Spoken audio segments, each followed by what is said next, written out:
Hello, everybody, and welcome to this latest version of the ValuesJam guest session series. And Tristaca, it's great to have you here. So to kick off, please introduce yourself and tell us about the great work that you do. Hi, everybody. My name is Tristaca McCray. I am from San Diego, California, and I run an organization called Nerds Rule Inc. So Nerds Rule Inc. is, when you go to our website, you'll see glasses. I'm such a nerd. And I've been running Nerds Rule Inc. for the past 11 years, doing work with the age groups 10 to 21. I think that's the age that we really need to focus on right now, 10 to 21. Remember that, everybody, 10 to 21. That age group is really looking for direction for the next generation of our future. And we have programs for bullying prevention, mental health, college prep, also community action projects where we teach the teens and young adults how to create a community project for the next generation. And we've been doing this for 11 years, and I recently became the World Kindness Secretary General in December. Thank you, Alan. And it has been a joy of working with so many wonderful organizations doing kindness. So that's a little bit about me, and thank you so much for letting me introduce myself, Alan. Oh, that's great. And like you say, that age group, they're the leaders of tomorrow, right? And so we need to make sure that they're equipped to do the right thing. And I was talking to somebody about this the other day, that I think, when I was in that age group between the age of 10 and say 21, I didn't have half as much wisdom as the people do these days seem to have. And so hats off to you, doing the great work that you do with those people. So we're going to get in. Go on. Oh, I said thank you. So what we're going to do is choose a ValuesJam card. So what I'd like to ask you is, how many times shall I cut the deck? 7. 7. Okay, so I will have 8 piles in front of me.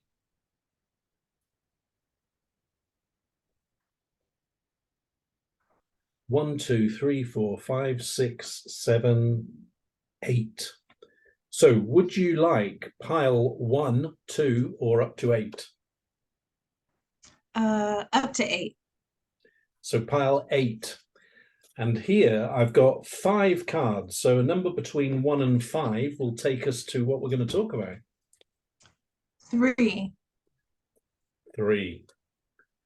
Well, and there's a story behind this card, actually, because the deck that I use is actually the prototype that we had made before we created the ValuesJam card deck.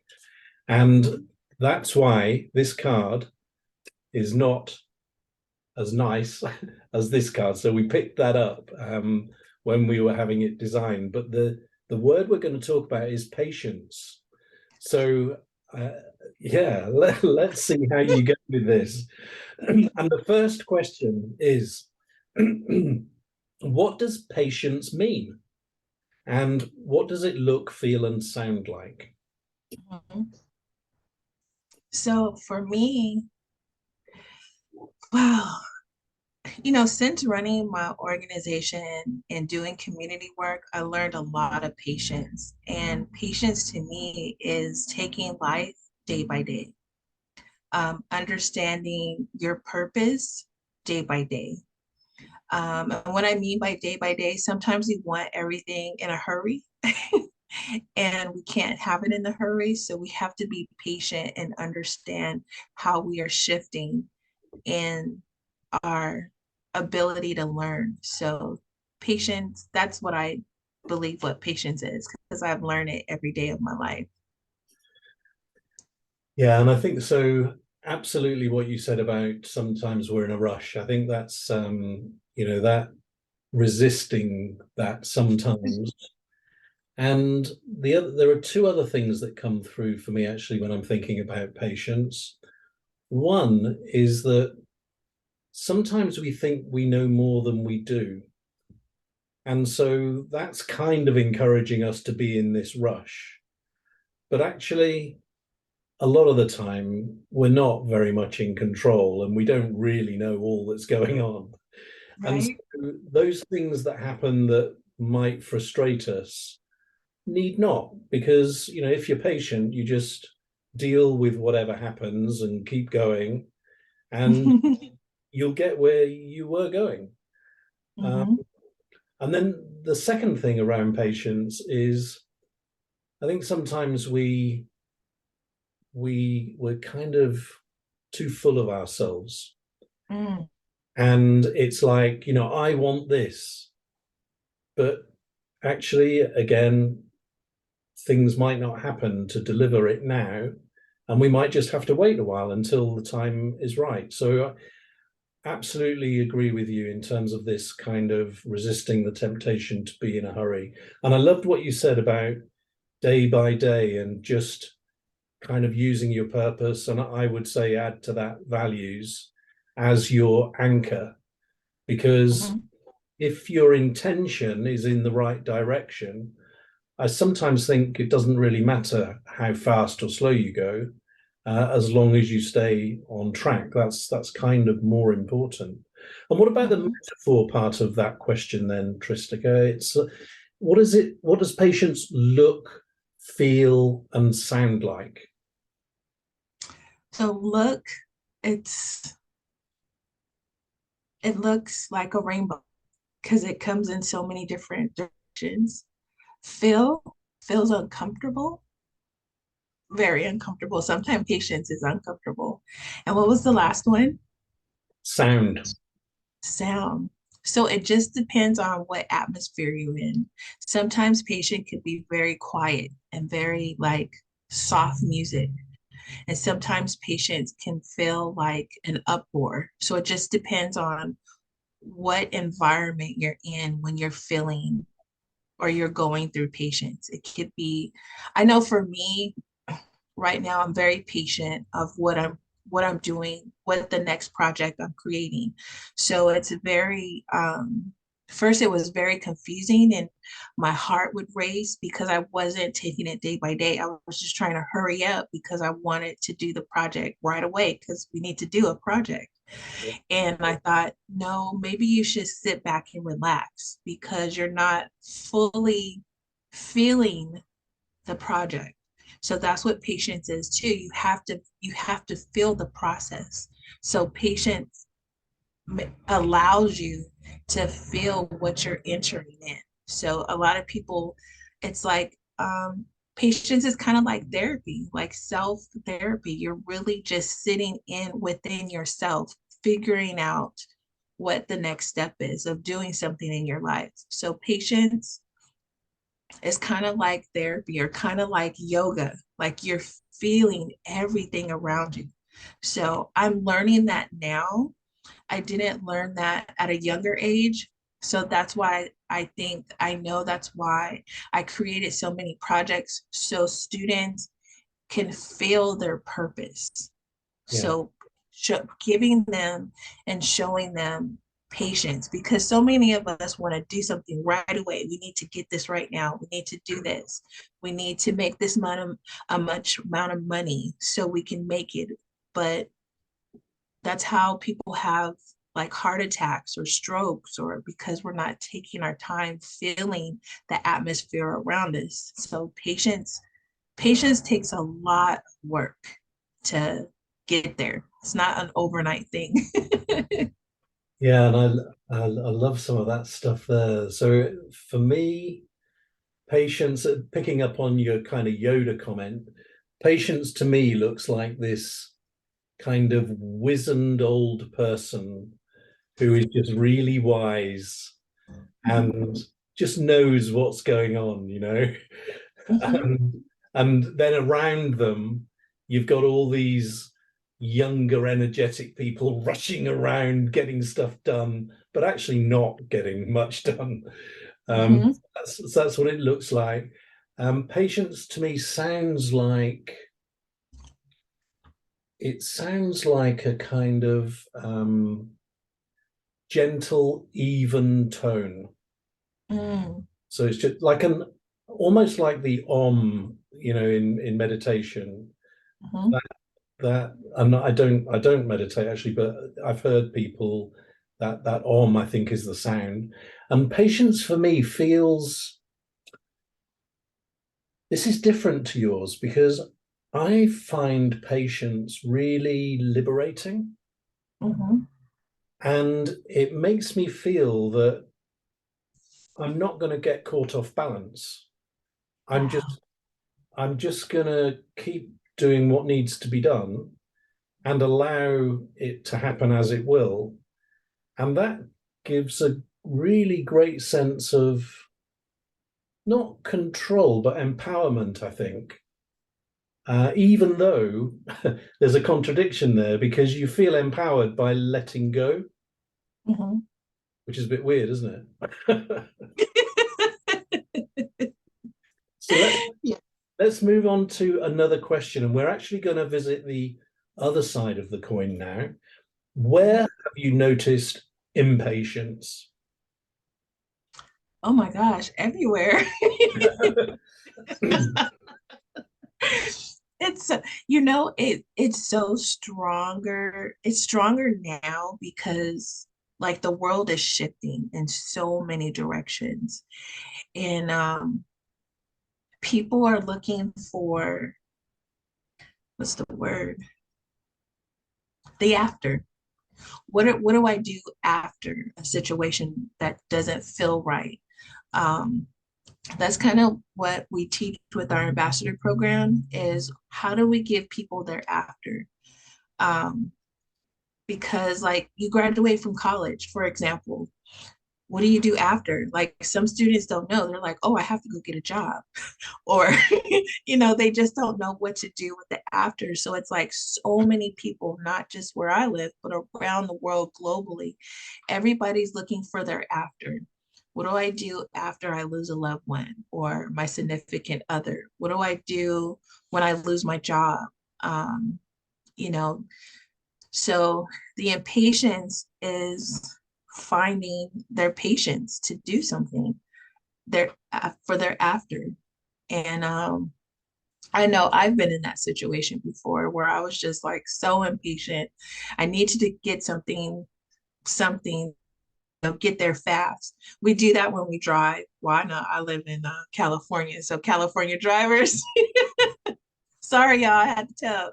But we're so impatient. I'm like, you're going to get there, especially 5 o'clock traffic. It's so much. So there's a lot of people that um, have never been taught patience. So being impatient can sometimes it can hurt you if you're not. Yeah, so the you talking about the afters there. I want to ask you about that because I think you're absolutely right that people are impatient to know what's next, right? Mhm. But actually, how often does next turn out like you had predicted it would? Not that often, I don't think. And Mm-mm. so it feels to me as though we attach too much importance to the afters because there's stuff that's going to happen between now and that future point in time that one, we don't know about, and two, which is going to have an impact on what the after is going to look like. So, why would you pursue something without building that in or allowing that to be built in to it? So, what do you think drives people to want to know or have that certainty in the future when it's not going to happen a lot of the time? Social media. People are looking at social media and people who already have the life that people want, they strive to get it. Social media is a very big impact. Um, I know working with that age group, 18 to 21, they're looking at what everybody else has, and maybe I can get there too if I do this.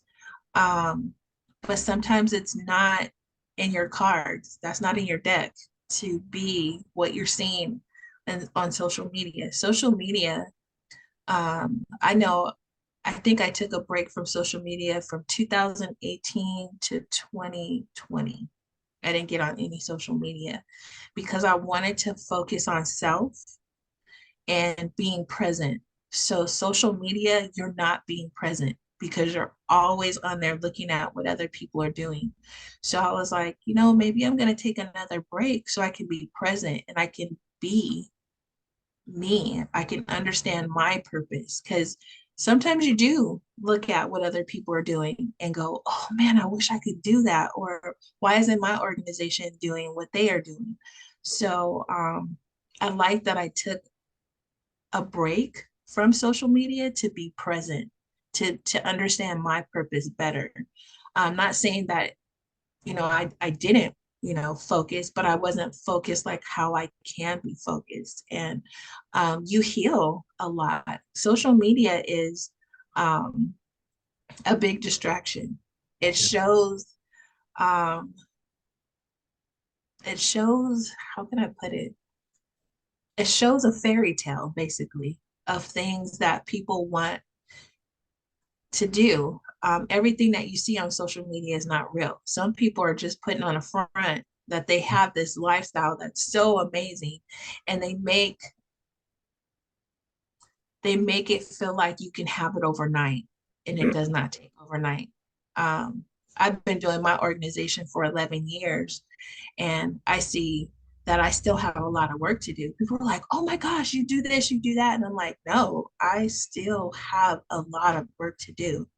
I'm still working. I still go to school. I still take classes because I know there's something greater. And that's where I think patience come from. I know I can do better. I can do more. So I have to be patient. And even with my self-worth, I have to be patient on where I'm going in my life. So you picked a very great card. Well, you picked it, or we picked it. You're So right.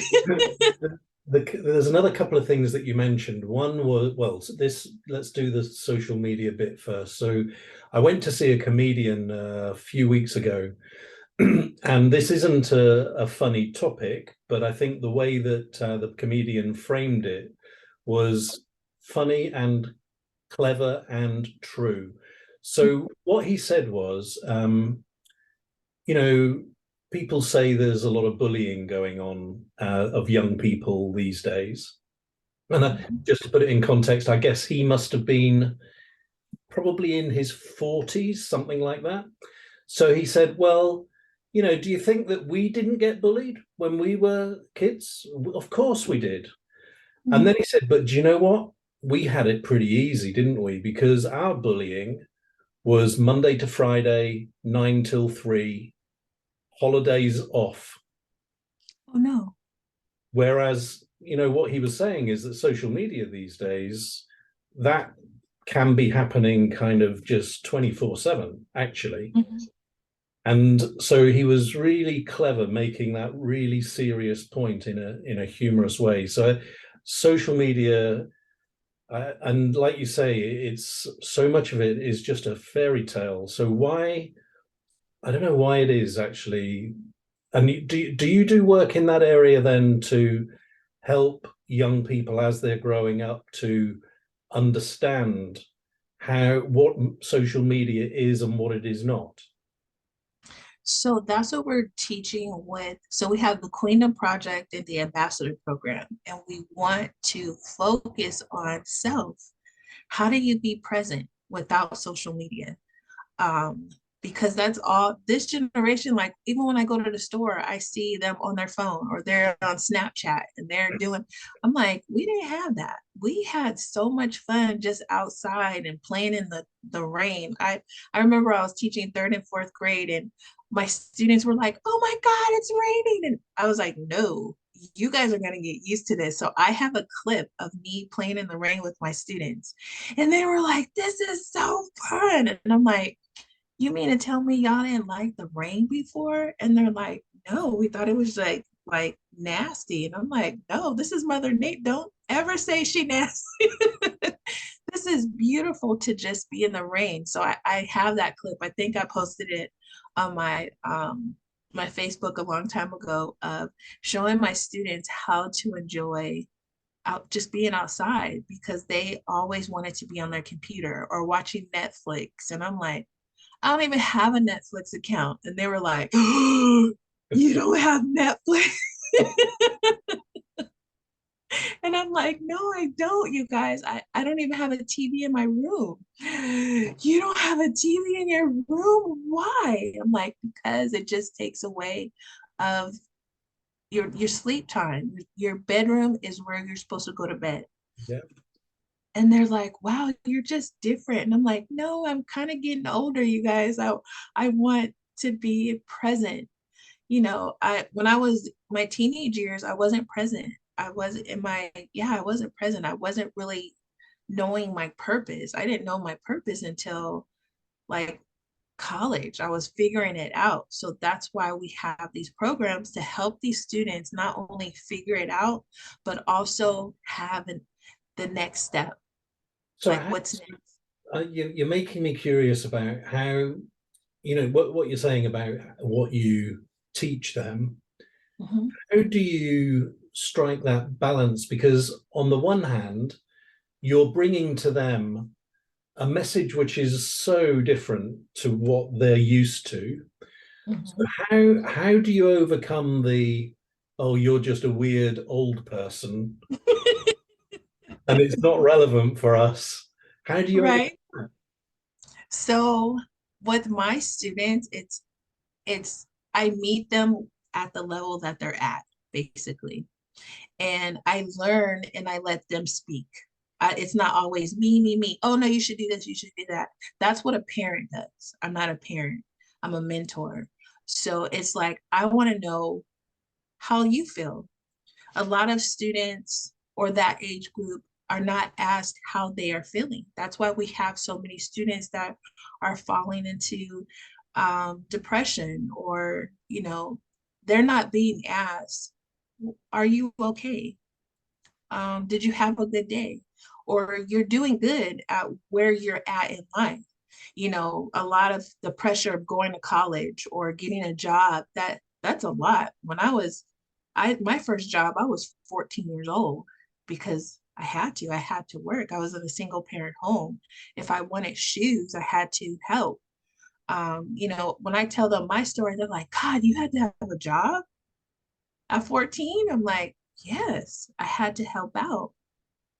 Now these students these days, they don't have to help out. They're like, mom better get that for me. If she don't, I'm gonna be mad. And I'm like, wait, you guys hold up. What if your parents are taken away or they get sick? You have to give them that type of reality. We are not, that's something that we are not continuing to do in our after school programs. Giving the students reality, what could happen? What if you lose your parents or what if something happens? What do you do after? Yeah. So that's the point of the programs. What do you do on the after? What when you don't have anything or you don't have the support? What do you do? And so let me just deal with you mentioned driving earlier, and absolutely that's where I see impatience. And it's like when you're in a line of cars and some guy is going me, me, and I'm thinking to myself, that's working, it's going a lot faster now. Okay. And all they're doing is giving themselves high blood pressure for no reason. Right. It's, oh, and actually, you just reminded me. I'm digressing now, but it's a story about a guy who was on his way to a meeting and got stuck in the traffic, and so he telephoned his boss. Boss answered the phone, and he said, "Look, I'm really sorry, I'm going to be late for the meeting." And the guy said, "So why are you going to be late?" And he said, "Because I'm stuck in a traffic jam." And the guy just said to him, "Well, just remember that you are the traffic jam." So it's this thing about, you are in the traffic jam, but if people weren't there, there wouldn't be a traffic jam, right? So you're Mhm. contributing to it. Um, Okay, so let's move on to another question. And in Values Jam, there's actually an opportunity to ask your own question. So why don't you think of a question about patience, which begins with who, what, where, when, why, or how?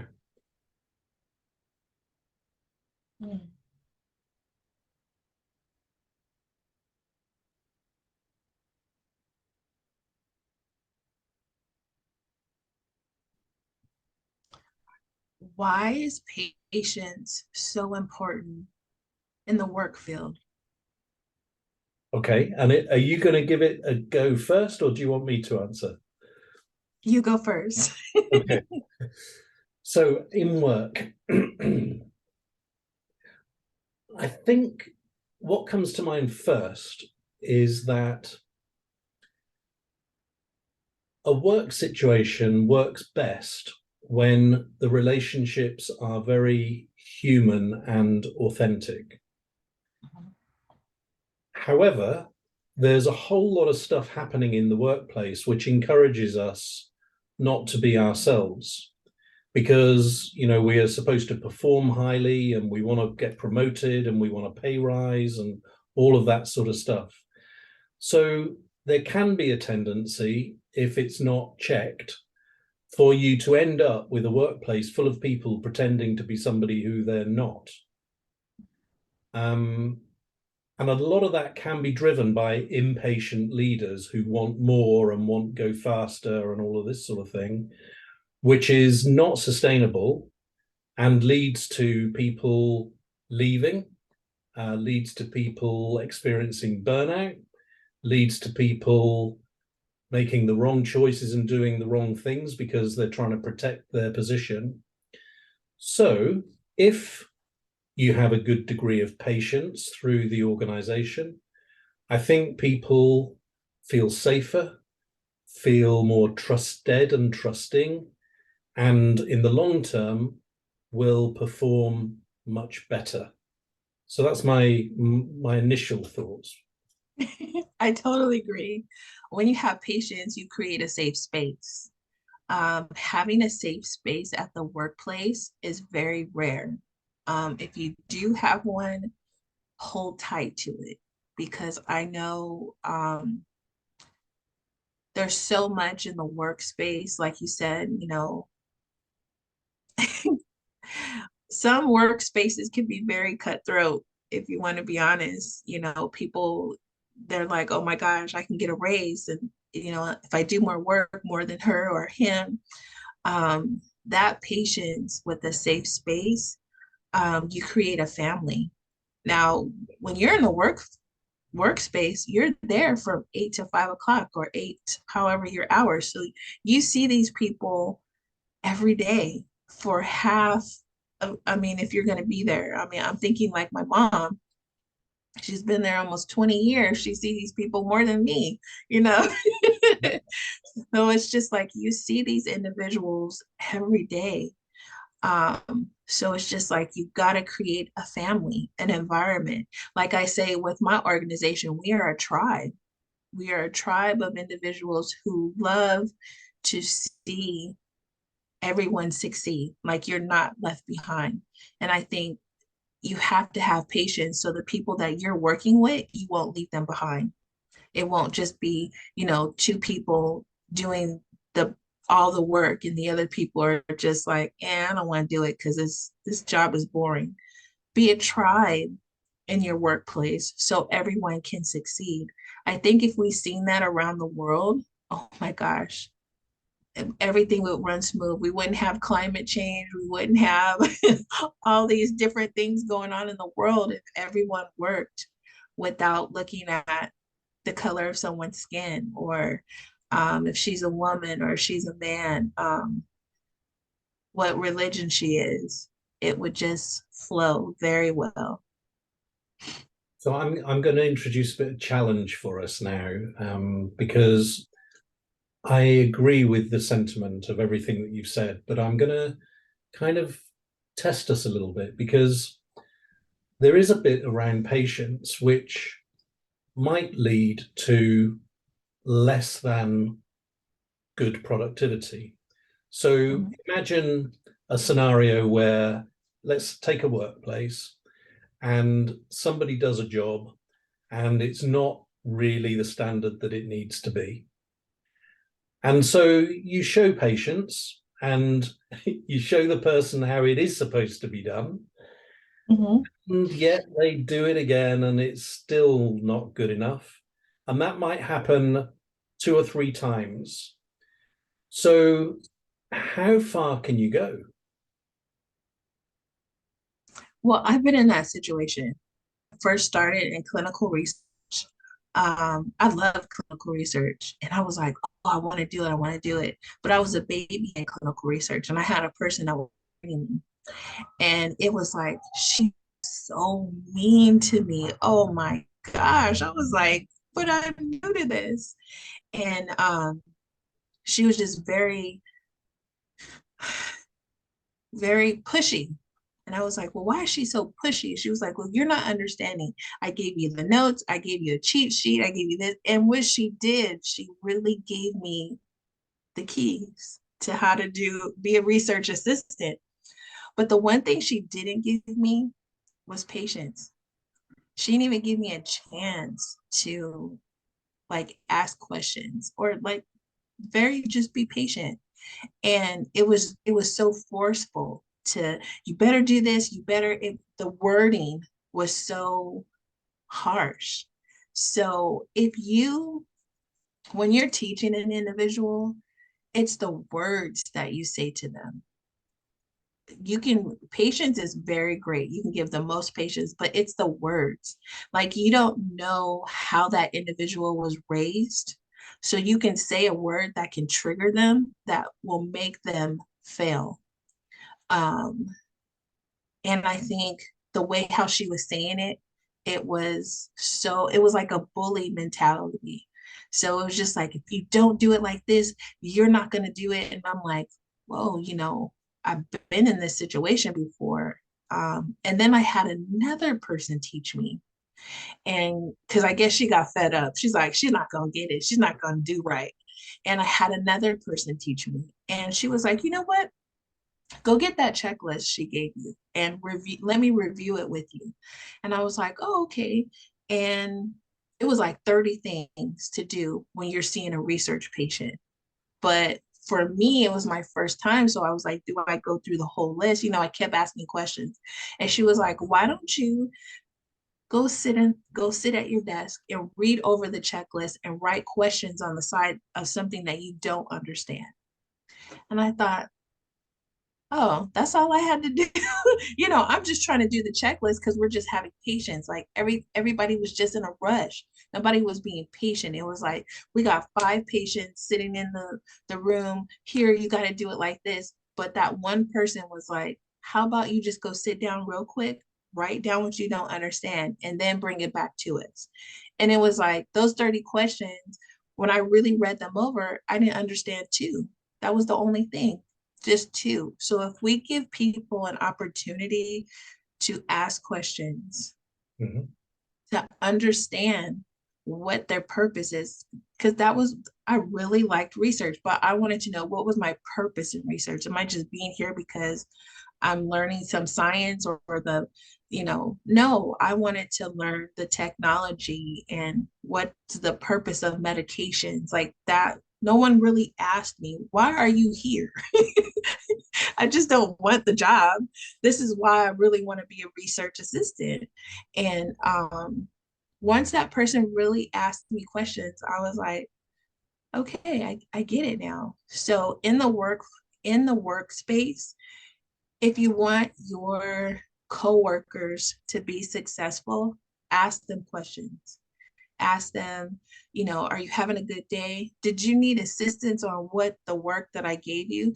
Like, I'm a temp right now, and I go to different departments. This department that I'm in right now has been the best department. I would stay here forever because they take the time to write down everything. This is what we need. These are the assignments that need to be done. If you have any questions, please reach out to us.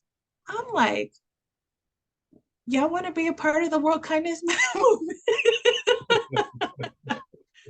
Where'd you come from? I've never been in a department like this before where you're asking me.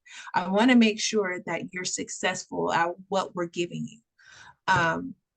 And I just work independently. Like, they give me my work for the week, and I probably ask like 2 questions out of the week because everything's written down to where I understand.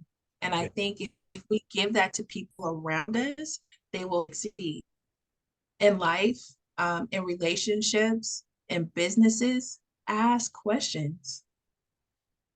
Just ask questions. One question won't hurt. Yeah. You've that first lady that you shared, the one who was kind of verging on bullying tactics. That's reminded me of somebody that I used to. I didn't report to this guy, so it was in a hospitality setting, and his role was to make sure that all of the conference and events in a 5-star hotel in London were delivered properly. And my role was to create the events with the client. And so you had to kind of fill in this form with everything that had to be done in order for the event to be a success. And you've reminded me of this incident that we had a lunch, and I remember this so clearly. It was for 36 people, and the lunch table was a U-shape setup. And I had received a message about an hour before the party arrived to say that one person was no longer coming. But because I was busy, I just forgot or didn't pass the message on to this guy. So the first I was reminded of it is him, red in the face, kind of really angry and shouting at me, telling me, you know, the organizers told me that they left a message that one person wasn't going to be here. And now what's happened, because you haven't given us the message, they've walked into the room. The table's not set as we said we would have it set for them. We've had to change it in front of the, just banging on. Now, when I look back, actually, that was very good for me, because it helped me to understand the importance of the high standards that were expected. And when you delivered those high standards, everybody was super impressed. So in terms of patience, I'm thinking that actually the art of patience is to only give the patience that's needed. I think he must have known that he could push me like that. And I've got to know him a bit better afterwards, and I know that he was trying his best to equip me to be able to perform to the highest level. Now, if I had been a bit more fragile, I don't know what he would have done, actually. So that's what this conversation is kind of posing for me, is how do you suss out how much patience a person needs without kind of allowing them to lower the bar for themselves. And that's, in sport, that happens as well, right? So in elite sport, there's this thing about the coach really pushing the athlete to be able to maybe reach a level that the athlete doesn't realize they're capable of. And maybe this is something that you experience with your young people as well, because sometimes they might think I'm not good enough. Whereas you can show them that they are good enough if they just put in the effort and try. But that actually sometimes means not being patient, doesn't it? Yes, it does a lot. I mean, you really, like I said earlier, you really have to find out where you have to meet them. You have to meet them there, because you can trigger someone. Yeah. This generation is totally different. Their triggers are out of this world. Being with third and fourth graders for that long, I learned so much about myself. I learned how to communicate better with that age group. I remember my first day, the student was like, I don't like her, real loud. I was like, this is my first day. What I do? I just, the principal walked in to, introduce me, and she was like, I don't like her. I was like, oh, what? And you could see the student's face like, oh God, why did she say that? And I was like, I was like, oh, hi, I went up to her during class and I introduced myself, and she was mean the first week of class. I was like, I'm gonna get this student because she did not like me. Like, even like one-on-one trying to teach her, something, she would ignore me. So finally I was like, let me talk to her mom. And she saw me talk to her mom, and I didn't tell on her. I wasn't like, your daughter told me. No, I was like, oh, so what's your daughter's favorite color? And she was like, purple. And I was like, oh, okay. So what I did, I went, colors really stand out to students. So what I did, I went and I asked every parent, what are their kids' favorite colors?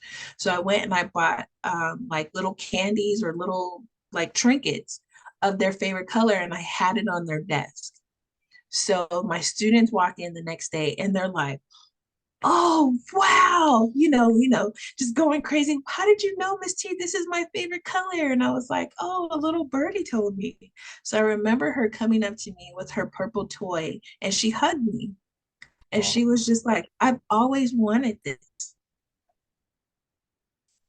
And I was like, well, what do you mean you always wanted this? And she's like, I've always wanted this purple toy, but I never thought my mom could afford it.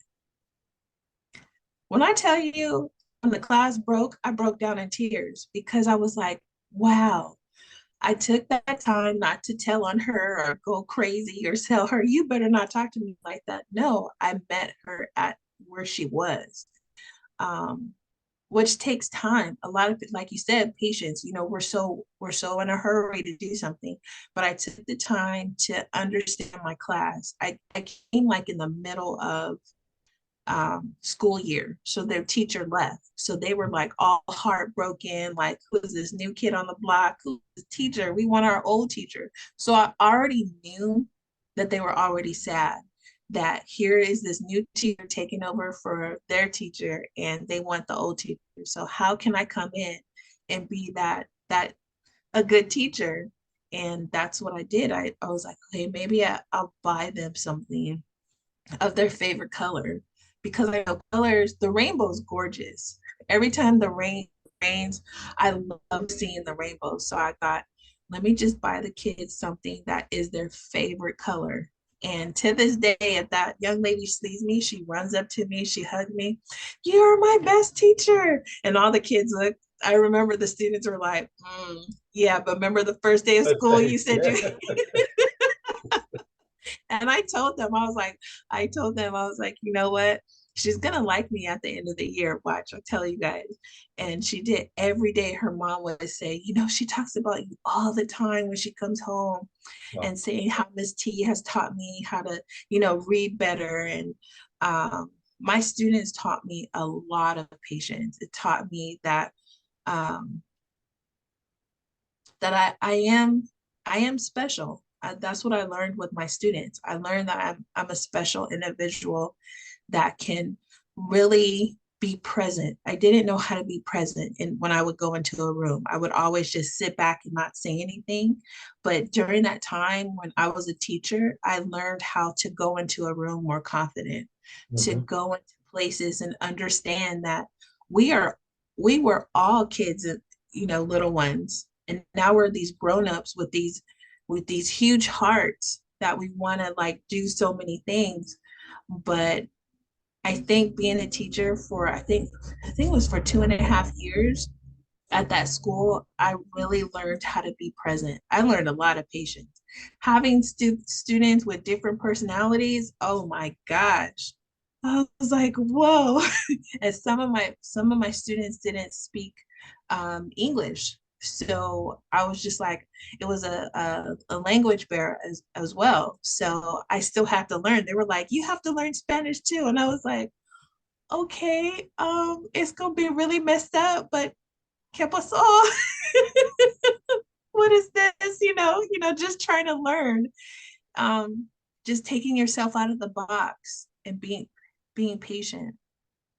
And I think that story is a fantastic example of how, you could have been consumed with that student saying that they didn't like you. And you could have focused totally on that and got freaked out by it, and it caused a big mess. But you didn't do that. What you did was you kind of rose above it, and you were just true to your purpose, which was to be a great teacher.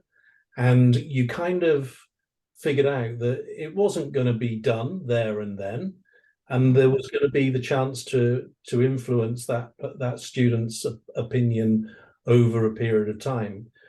And that story reminds me of another one, actually, which is something that we haven't spoken about patience. So I was running a leadership summit for a client, and we planned it in advance, obviously.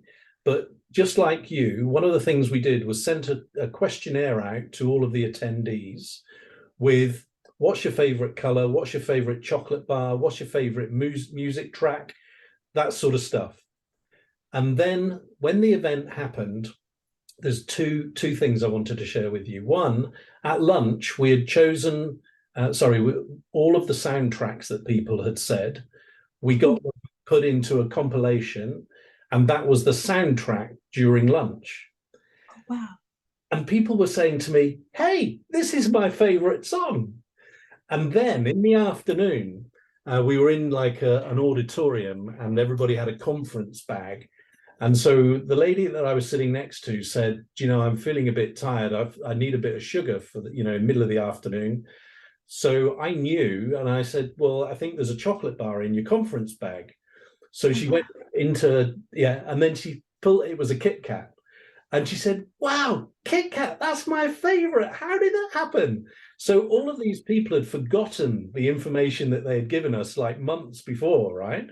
And so what this is reminding me is that when you're patient, you can actually create a bigger impact than you would have done if you lacked patience.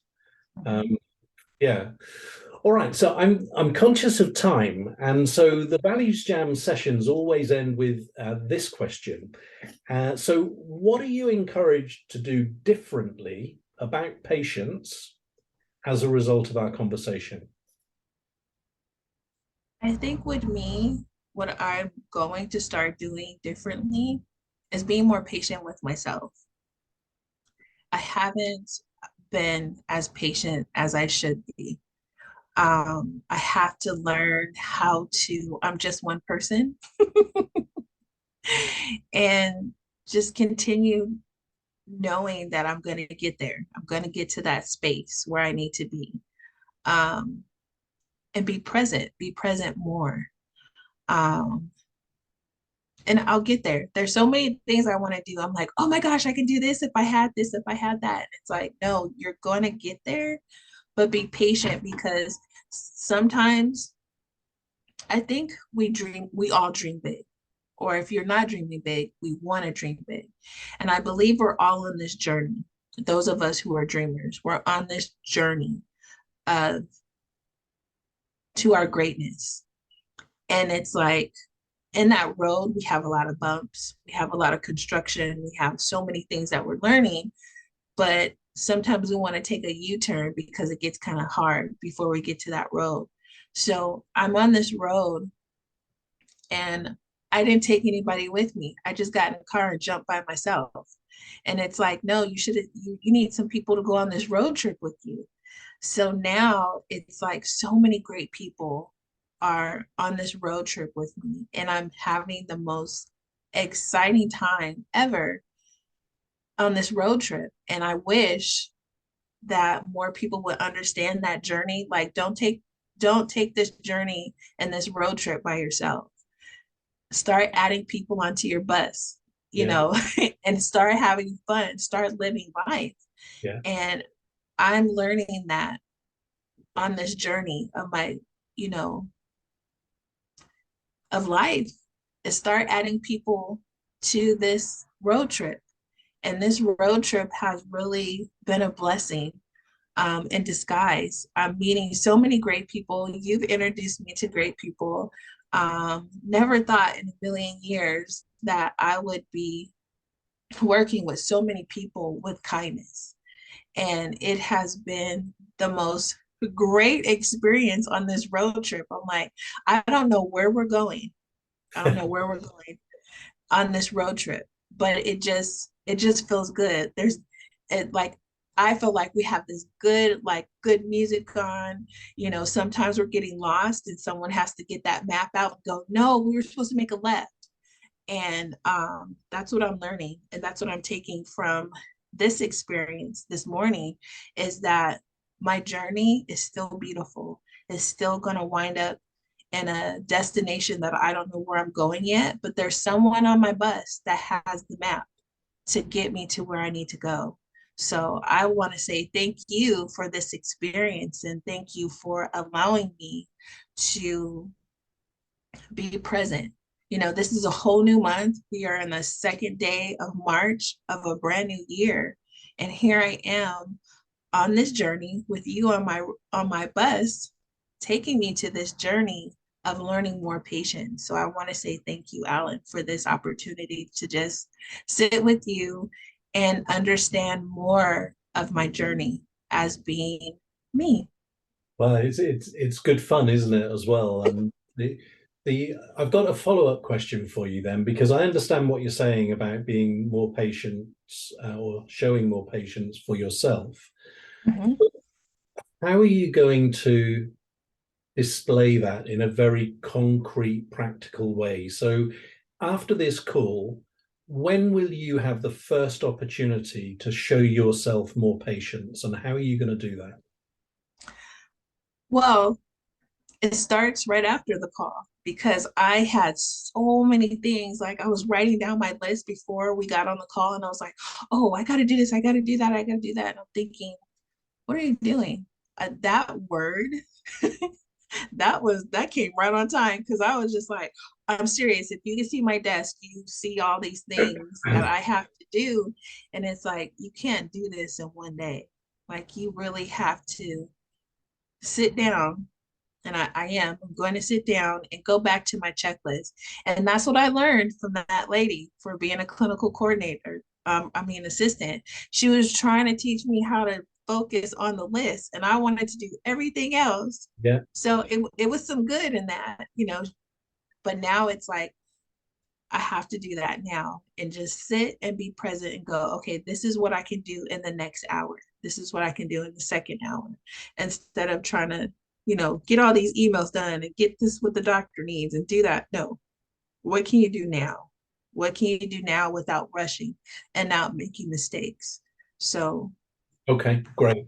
And mine, I've got two quotes actually that are coming to me as a result of our conversation. So one is for you because of what you've just said. So it's a lady who is running a tree planting project initiative, and they had big dreams, and then COVID happened.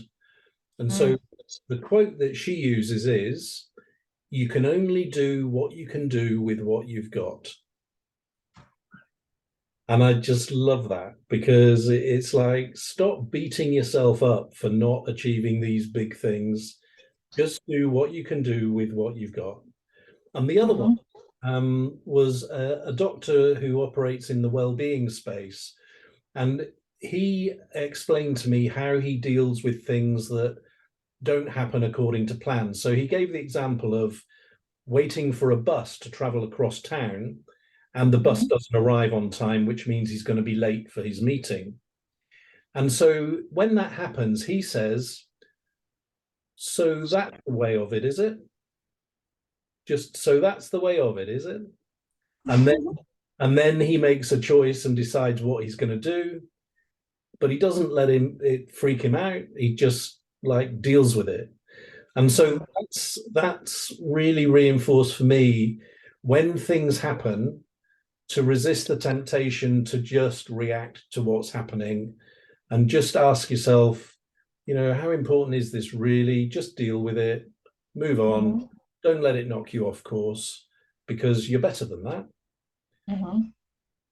So Tristaca, thank you so much for this conversation and exploration of patience. It's been, as Values Jam often are, it's been fun, but it's been really insightful as well. And it's really making me think. I'm going to be thinking about this, I can tell, while I'm sleeping tonight. So thanks very much, and you enjoy the rest of your day. You too, Mr. Allen.